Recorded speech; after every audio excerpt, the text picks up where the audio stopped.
जब उसने बात की तो वो जलती हुई झाड़ी में उसके तजर्बे का बयान है कि उसके साथ क्या हुआ। यशायाह के साथ जब बात की तो उसने हैकल में खुदावंद के जलाल को देखा, यशायाह 6 बाब में। अब्राहम के साथ जब बात की तो जो जरिया इस्तेमाल किया उसका बयान यहां पर नहीं है, लेकिन जो मेन बात हमें समझने की जरूरत है वो ये है कि खुदा ने अब्राहम के साथ कलाम किया।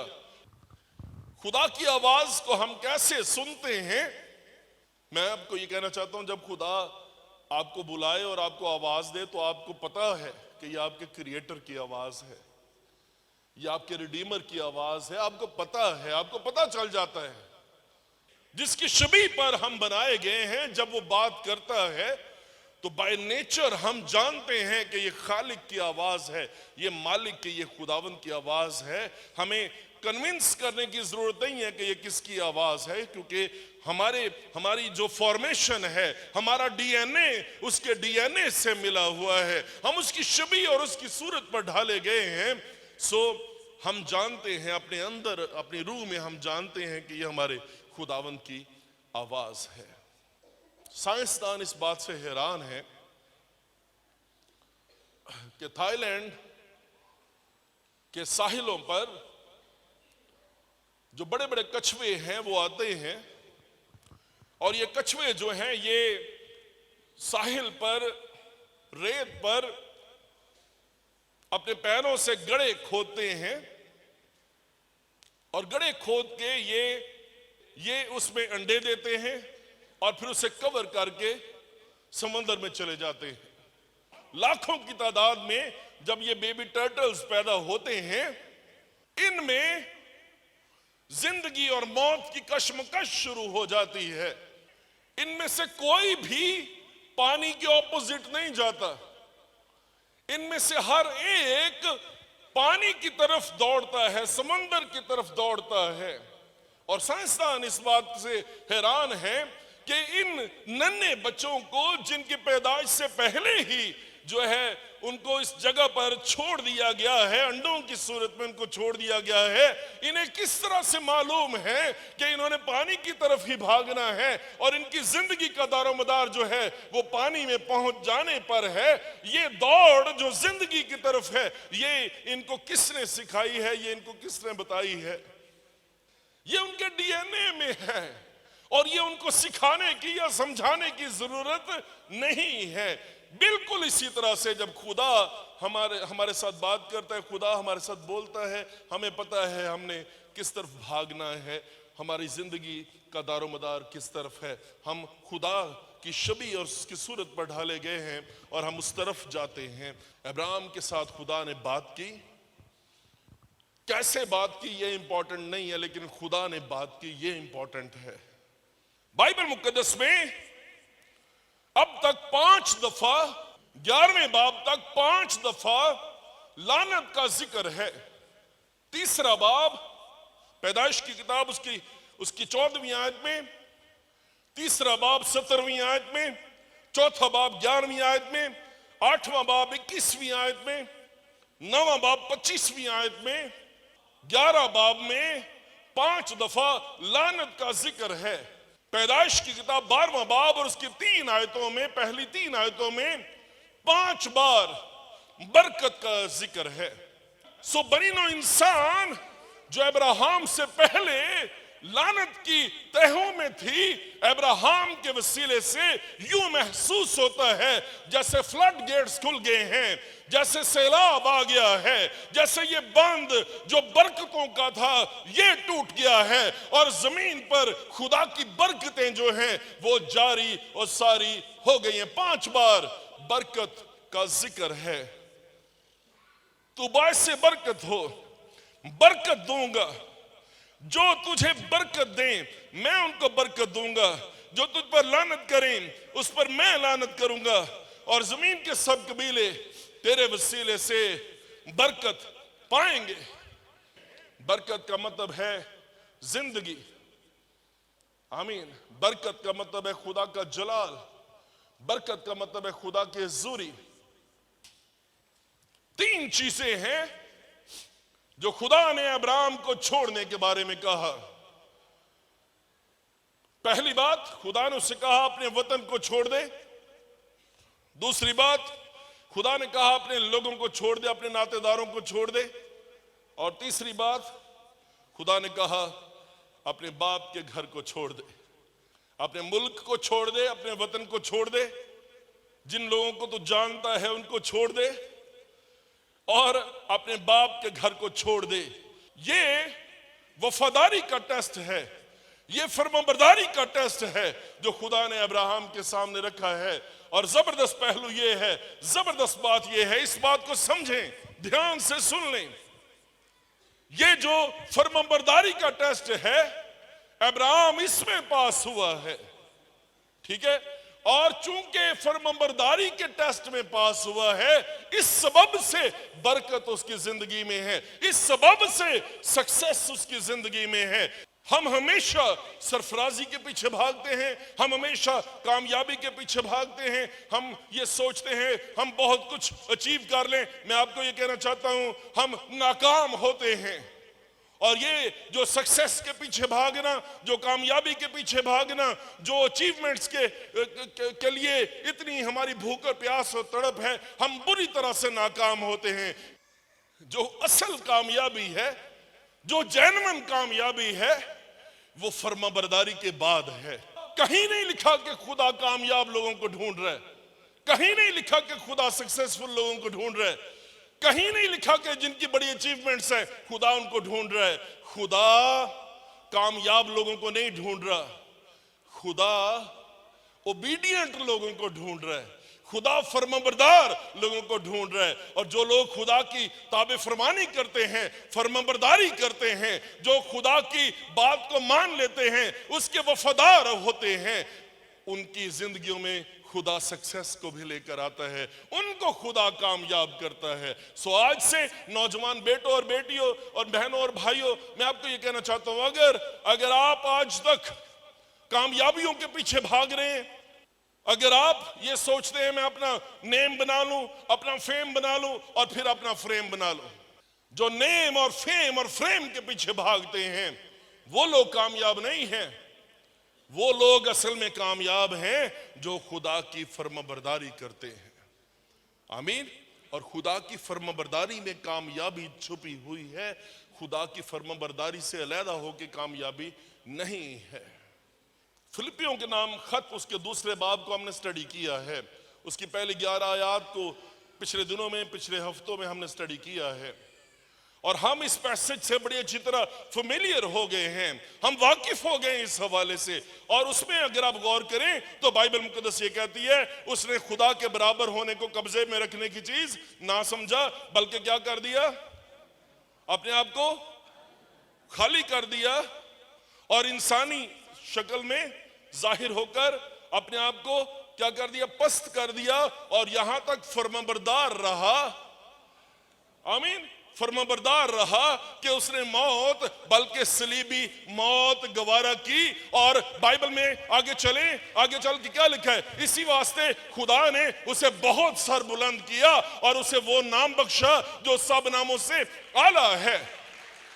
सुने ध्यान से, जो सक्सेस है, जो ग्लोरिफिकेशन है, जो जलाल है, जो फेम और फ्रेम है, इस बात को समझें, जो नेम और फेम और फ्रेम है वो फर्माबरदारी के बाद आया है। फर्माबरदारी पहले है, और जब वो फर्माबरदार रहा कि उसने मौत, बल्कि सलीबी मौत गवारा की, तो खुदा ने उसके नाम को ऊंचा किया, और खुदा ने उसके ना सिर्फ उसे नेम बख्शा, बल्कि खुदा ने उसे फेम बख्शा। और उसके नाम के आगे हर एक घुटना झुकेगा, ख्वाह आसमानियों का हो, ख्वाह जमीनियों का, और ख्वाह उनका जो जमीन के नीचे हैं। और खुदा बाप के जलाल के लिए हर एक जुबान इकरार करेगी कि यीशु मसीह खुदावंद है। आप नाम बनाना चाहते हैं, आप नेम और फेम हासिल करना चाहते हैं, जब आप और मैं खुदावंद की फर्माबरदारी करें, जो कुछ खुदा हमें कहे वो करें, तो ये जिनके साथ सेल्फियां बनती हैं ना, जिनके साथ खड़े होना लोग एजाज समझते हैं, जिनके साथ खड़े होना लोग अपनी ऑनर समझते हैं, ये बात आपकी जिंदगी में भी आ सकती है। आपको खुदा ने फर्माबरदारी के लिए बुलाया था, आपको खुदा ने वफादारी के लिए बुलाया था। आमीन। खुदा ने आपको चुना था, खुदा ने आपको नाम लेकर मुखातब किया था और खुदा ने कहा था मेरे साथ चल, मेरे साथ चल। ठीक, लेकिन आपने उसकी फर्माबरदारी कर, कभी आपने गौर किया इस बात पर? मुकाशफा की किताब में लिखा है, जान देने तक भी वफादार रहे तो मैं तुझे जिंदगी का ताज दूंगा। कहीं लिखा है कि तू जमीन पर बड़ी कामयाबियां हासिल कर तो मैं तुझे जिंदगी का ताज दूंगा। कहीं पे ये लिखा है कि तू बहुत अचीवमेंट्स कर ले, मैं तुझे जिंदगी का ताज दूंगा। कहीं पे ये लिखा हुआ है कि तू ये डिग्रियां हासिल कर ले, मैं तुझे जिंदगी। उसने कहा वफादार रह। वफादारी के साथ सक्सेस जुड़ी है और वफादारी के बगैर कोई कामयाबी नहीं है। मैं पहली बार अमेरिका गया और अमेरिका में एक चर्च था और वो चर्च बड़ा ही जबरदस्त पाकरू से मामूर चर्च था। वो लोग पाकरू से मामूरी की दुआ कर रहे, प्रस्तुत कर रहे थे। सोकिंग टाइम था।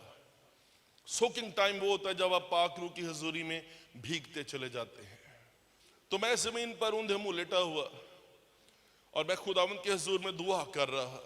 ऐसे में खुदावंद ने मेरी आंखों को खोला और मैंने रोया देखी और उस रोया में मैंने देखा कि खुदावंद यीशु मसीह है और मैं उसके कदमों में हूं, मेरा सर उसके कदमों के पास है और मैं उसके कदमों को छू रहा हूं। तो जब मैं उसके कदमों को छू रहा हूं और उसके हुजूर में दुआ कर रहा हूं तो खुदावंद, मैंने उसकी आवाज सुनी, मुझे कहता है तुझे पता है कि तेरी जिंदगी में मुझे सबसे ज्यादा क्या पसंद है? तो मुझे उसने कहा मुझे तेरी ओबीडियंस, मुझे तेरी वफादारी, ताबे फरमानी पसंद है। आमीन। और जब खुदावंद ने ये कहा कि मुझे तेरी ओबीडियंस पसंद है तो मैं ज़ारो कतार रोने लगा। और फिर खुदावंद ने मुझे दिखाना शुरू किया मेरी जिंदगी के वो सारे लम्हात, हर बार जहां जहां पे मैंने खुदावंद को यस कहा, मैंने खुदावंद को हाँ कहा, उसने कहा मैंने किया, उसने कहा और मैंने किया। ठीक, जहां जहां पे मैंने खुदावंद की फर्माबरदारी की वो सारी बातें खुदावंद ने मुझे दिखाना शुरू की और हर बार मैं ज़ारो कतार खुदावंद की हजूरी में रोने लगा।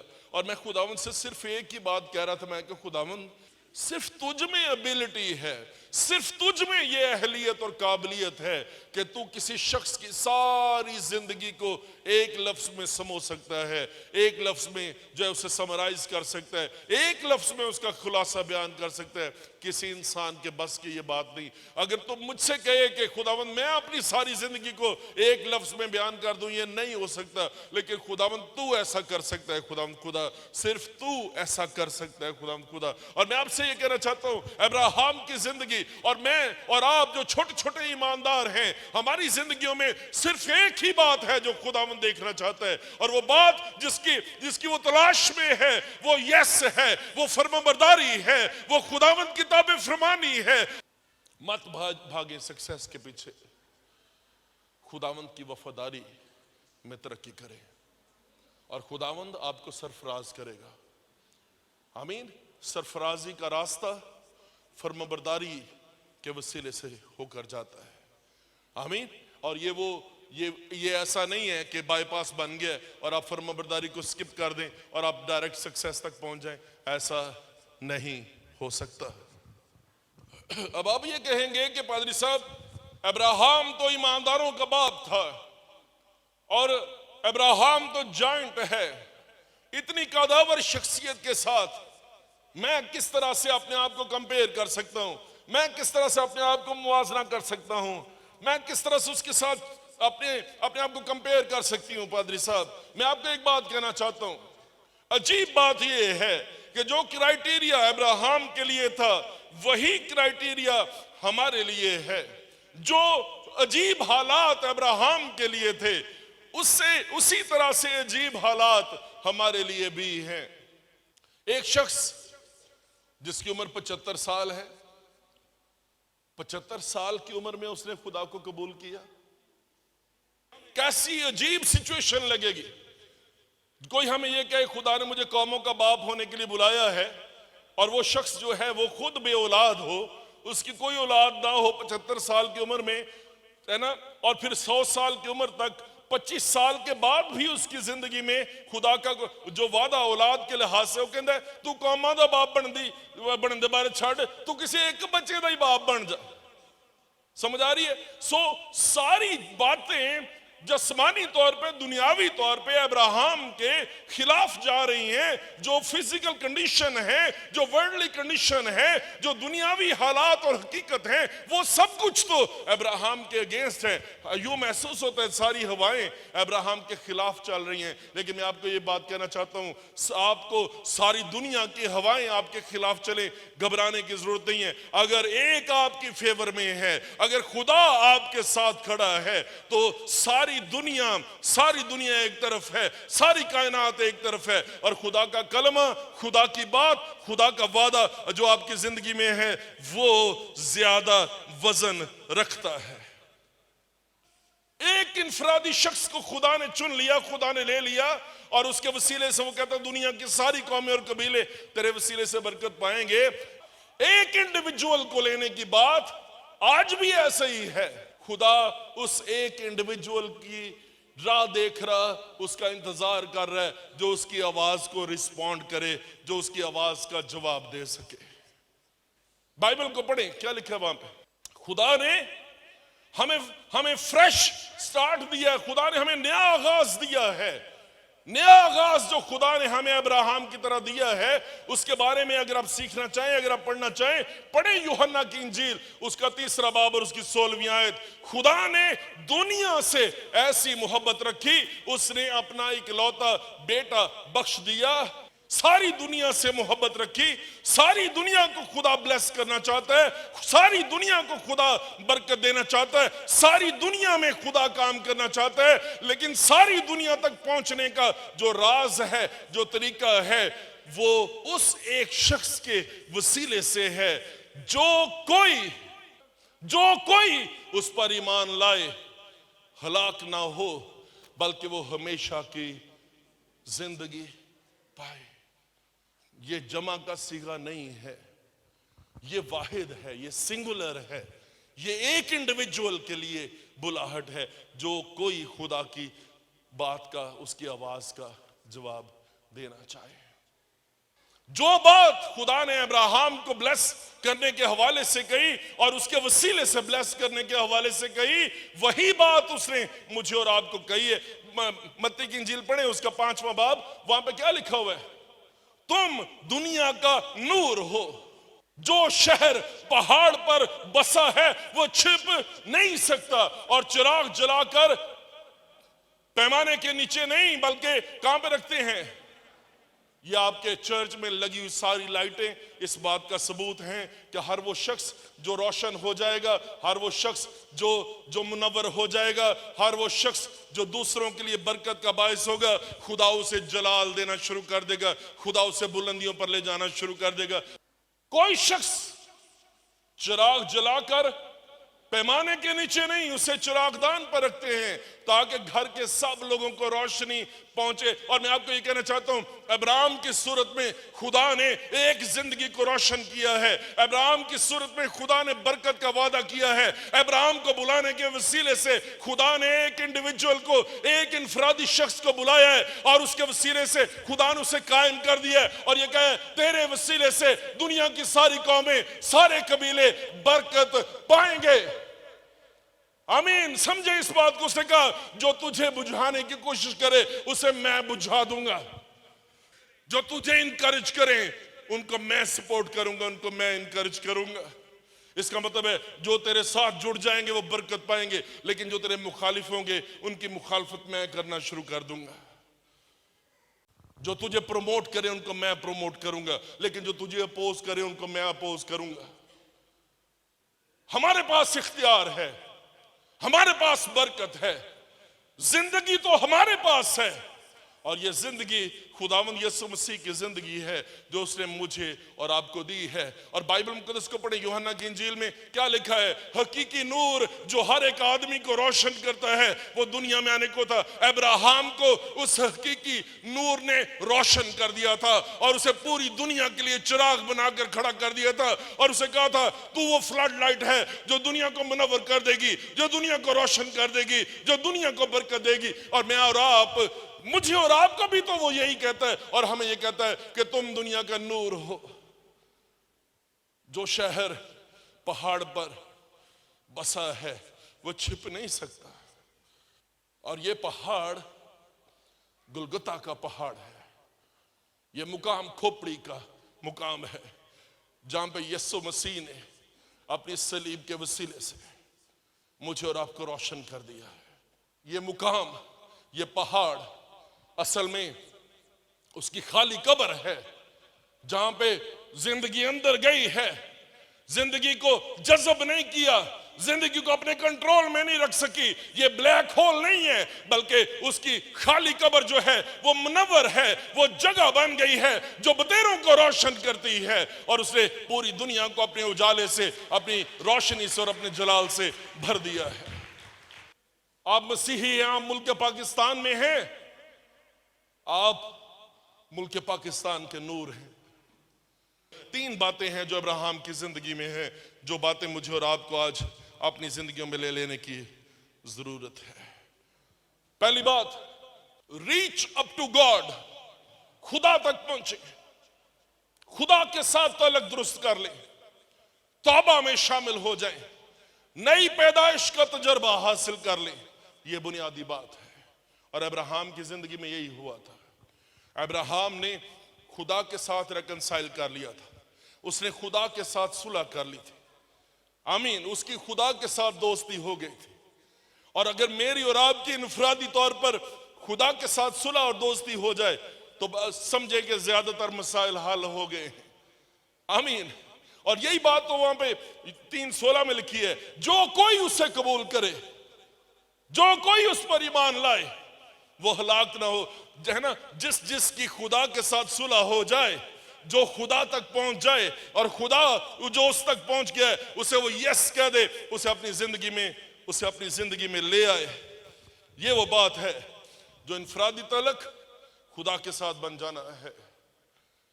रीच अप टू गॉड, हम खुदा की, मैं खुदा की शबी पर बना हूं, मैं खुदा की सूरत पर बना हूं। यह मुकाशवा है जो आज के इंसान को हासिल कर लेने की जरूरत है। इस पर पूरा उतरते हैं तो फिर उसके बाद है रीच इन विद गॉड, जो आपके खानदान के लोग हैं उन तक पहुंचना शुरू कर दें, उनको खुदा की मोहब्बत के बारे में बताना शुरू कर दें, उनको यूनिटी में ले आए, उनको युगानगत में ले आए, अपने किरदार के वसीले से अपने खानदान के लोगों को जीतना शुरू कर दें। आमीन। Reach in with God. अगर हमारे खानदानों में यूनिटी आ जाए, अगर हमारे खानदानों में युगानगत आ जाए, अगर हमारे खानदानों में दुआ का मसबा लग जाए, अगर हमारे खानदानों में कलाम का मसबा लग जाए, अगर मैं और आप खानदानी तौर पर खुदावंद के खौफ में आगे बढ़ना शुरू कर दें, मैं आपको कहना चाहता हूं बहुत सारे मसाइल इस जगह पर हल हो जाएंगे। और आज मैं और आप जो खुदावंद की हुजूरी में है, आइए इस जगह से अहद करके जाएं कि खुदावंद, सबसे बुनियादी बात यह है, मेरा तलक तेरे साथ बन जाएगा और मैं तुझे कबूल कर लूंगी खुदावंद खुदा, मैं तुझे कबूल करता हूं खुदावंद खुदा। इस बात में देर ना लगाएं, यूहन्ना 3:16 को अपनी जिंदगी में पूरा होने दें। और फिर उसके बाद तीसरा पॉइंट जो है, reach out with God. Reach up, ठीक, रीच इन और रीच आउट। जब आप बाहर जाते हैं, जिंदगी गुजारते हैं, अपने कामों से गवाही दें, कोई मसला नहीं, आप कौन सा काम करते हैं इस बात से कोई फर्क नहीं पड़ता। आप अपना काम ईमानदारी से, खुलूस नियत से करना शुरू कर दें और लोग मसीहत की मिसालें देना शुरू कर दें कि मसीही लोग फर्क होते हैं। आप तारीकी को रिस्पॉन्ड करने के लिए नहीं आए, आप रोशनी को रिस्पॉन्ड करने के लिए आए हैं। आप तारीकी के फरजंद नहीं हैं, आप रोशनी के फरजंद हैं और रोशनी के फरजंदों की तरह चलना शुरू कर दें। आपको कोई कहे तू कसम खा, आप उसे ये कहें कि खुदा ने मना किया है। उसने कहा ना आसमान की कसम खाना क्योंकि वो खुदा का तख्त है, ना जमीन की कसम खाना क्योंकि वो खुदा के पांव की चौकी है ना। उसे बताएं उस जगह पर कि खुदा ने कहा है कि तुम्हारा कलाम हाँ हाँ और नहीं नहीं में हो, और जो कुछ इससे ज्यादा है वो बातिल है। मसीहों को खुदा ने कसम खाने से मना किया है, चाहे वो सच्ची कसम हो चाहे वो झूठी कसम हो। और मैं आपको ये कहना चाहता हूं, आपका बोला ही सच है, आपका बोला ही कसम होनी चाहिए कि एक मसीही ने गवाही दे दी है, इससे बड़ी बात और कोई नहीं हो सकती, इससे बड़ी बात और कोई नहीं होनी चाहिए। मसीही का बोलना, मसीही का बात करना ही अपनी जात में ओत है, अपनी जात में बातचीत है। आखिरी बात कह के मैं इस पैगाम को खत्म करना चाहता हूं। जब खुदा आपको बुलाता है जहां पे वो आपको कहे फर्माबरदारी से वहीं पे रहे। 12वें बाब में खुदा ने बुलाया, अब्राहम चल पड़ा, ठीक है। उस मुल्क में काल पड़ा, मुल्क कनान में जहां पे खुदा ने उसे बुलाया था उस मुल्क में काल पड़ा। अब्राहम ने खुदा से कहीं नहीं पूछा कि मैं क्या करूं, मैं किधर जाऊं। अब्राहम अपनी बीवी सारी को लेकर मुल्क मिस्र की तरफ चला गया, और जैसे ही मिस्र में एंटर हुआ ईमान की बजाय खौफ का शिकार हुआ, और खुदा के प्लान को छोड़कर अपना प्लान बनाने लगा, और अपनी बीवी से कहने लगा कि देख तू खूबसूरत औरत है, जो कोई तुझे देखेगा यहां पे वो मुझे मार डालेगा और तेरे से ब्याह कर लेगा, इसलिए तेरे सबब से मेरी जान की खैर हो, है ना। बस तू कह देना कि तू मेरी बहन है। और प्लान जो था वो ये था कि बहन से शादी करने के लिए भाई से कोई ना कोई इजाजत लेगा, है ना। भाई के पास आके तेरा हाथ मांगेगा। ये मशरकी मुआशरा है, और इस मशरकी मुआशरे में जो है बहन का हाथ मांगने के लिए भाई से जो है वो रुजू किया जाएगा। तो इसका प्लान ये है कि जब भाई से रुजू करेंगे तो उसी वक्त में हमें टाइम मिल जाएगा भागने का, तो हम यहां से भाग जाएंगे, अपनी जानें बचा के वापस निकल जाएंगे। ये प्लान है असल में। अब फराऊन के सामने उन्होंने जिक्र किया तो फराऊन ने सारी को बुला लिया अपने महल में। अब्राहम बेबस हो गया है, और इस बेबसी की वजह जो है पीछे झूठ और खौफ है और खुदा पर भरोसा ना करना है। मैं आपसे बात पूछना चाहता हूं, ये कहानी बड़ी फेमिलियर सी लगती है, ये कहानी बड़ी सुनी सुनी सी महसूस होती है ना। ये बड़ी आशना सी कहानी महसूस होती है, क्योंकि हमारी जिंदगियां भी अब्राहम की तरह कमजोरियों से भरी हुई हैं। अब्राहम इस आजमाइश में गिर गया, है ना, और हम बहुत सारी और आजमाइशों में गिर जाते हैं। और मैं आपको ये बात कहना चाहता हूं, सुने, खुदा के साथ चलने का, खुदा की वफादारी करने का, खुदा की फरमाबरदारी करने का मतलब ये नहीं है और आप बिल्कुल साफ होके निकल आए, आप कामिल होके निकल आए। कमजोरियां फिर भी आपका पीछा करती हैं, लेकिन आप हर बार जब गिरते हैं आप उठते हैं, खुदा की मदद से आप उठते हैं, और फिर आप तहैया करते हैं कि आप ऐसा नहीं करेंगे। और इसकी मिसाल सुन लें ध्यान से। अब्राहम 12वें बाब में मिस्र में चला गया। 13वें बाब में लूत के चरवाहों और अब्राहम के चरवाहों का झगड़ा हुआ, ठीक। और अब्राहम लूत से कहता है अगर तू उधर जाए तो मैं उधर जाऊंगा, अगर तू ना मशरक में जाए मैं मगरब में जाऊंगा, अगर तू शुमाल में जाए मैं जुनूब में जाऊंगा। मेरे और तेरे दरमियान में, हमारे चरवाहों के दरमियान में झगड़ा ना हो, क्योंकि हम भाई हैं। सुने,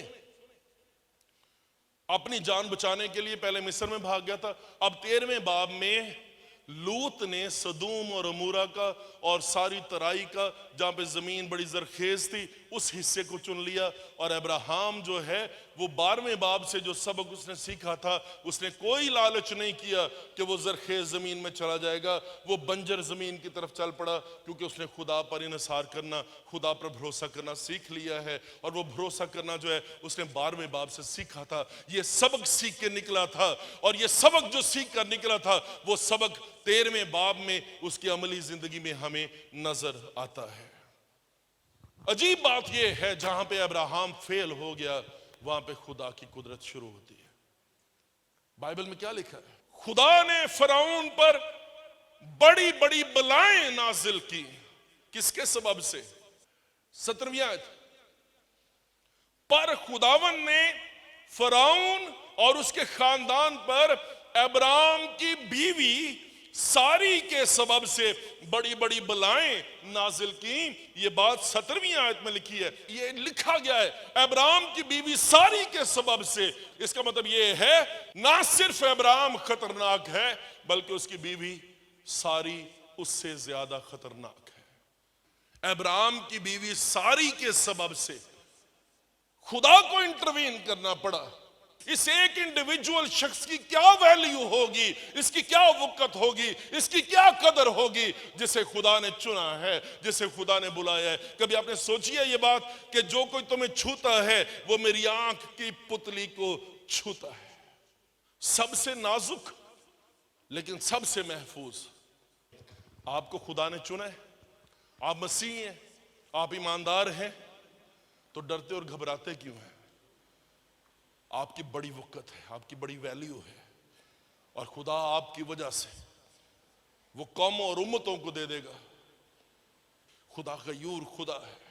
जब उसने कहा है ना कि जो तुझे बरकत दे उनको मैं बरकत दूंगा और जो तुझ पर लानत करे उन पर मैं लानत करूंगा, 12वें बाब में उसने साबित कर दिया है ना। जो खुदा इनके साथ है, गॉड विद अस, अब वो खुदा गॉड फॉर अस है ना। जहां पे ये बेबस हो गए हैं वहां पे खुदा ने इनके लिए लड़ना शुरू कर दिया है, और यही कमाल है, यही बात है। आप सोचते हैं आप नहाते हैं, आप सोचते हैं आप अकेले हैं, आप सोचते हैं आपका कोई आप बेयारो मददगार हैं, आपका कोई दोस्त नहीं, आपका कोई हमदर्द नहीं है। जिसका दोस्त, जिसका हमदर्द खुदा हो, उसे किसी और सहारे की, उसे किसी और हमदर्द की जरूरत नहीं है। आमीन।